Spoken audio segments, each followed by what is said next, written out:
of fur-lined leather gloves he pulled from his pockets to slap the snow off the seat. The curtains were pulled open by a handful of wide-eyed adults who stared out at him. Aaron flipped up the hood of his parka, mounted the bike, and pedaled around the parked cars and down the snow-covered driveway, then turned onto the slushy country road. Powdery white snowflakes were falling, but the ominous gray sky boiling above him foreshadowed more severe weather on the way. His teary eyes made the pine trees blur into vague masses of green and brown that streamed past him as he raced down the road. Aaron didn't have any particular destination in mind.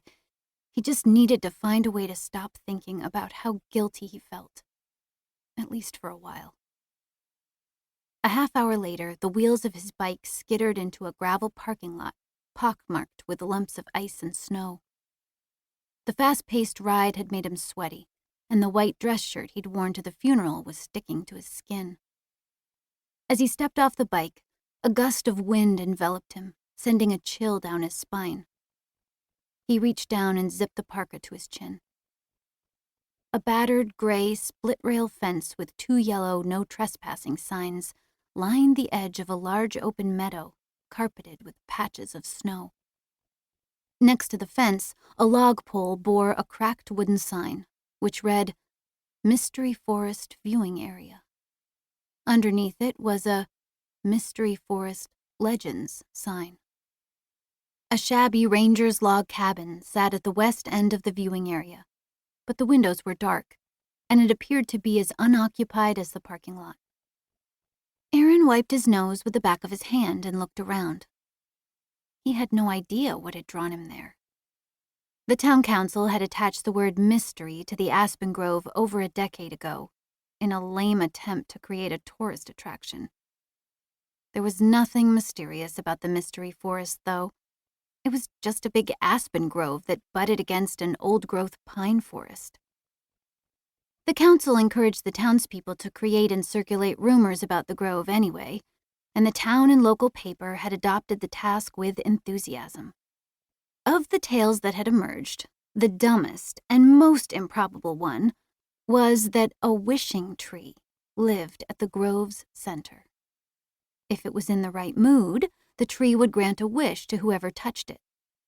As far as Aaron knew, no one had ever found the tree, much less had a wish granted, probably because it didn't exist.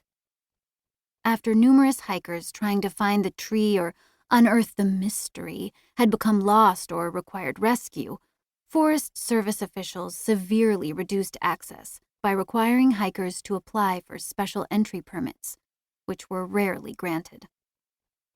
Eventually, the myth of the tree died, along with the town's other fanciful forest stories. The smattering of people who still came here did so to photograph the herds of pewter-colored mule deer that the rangers lured into the meadow with grain and fresh hay.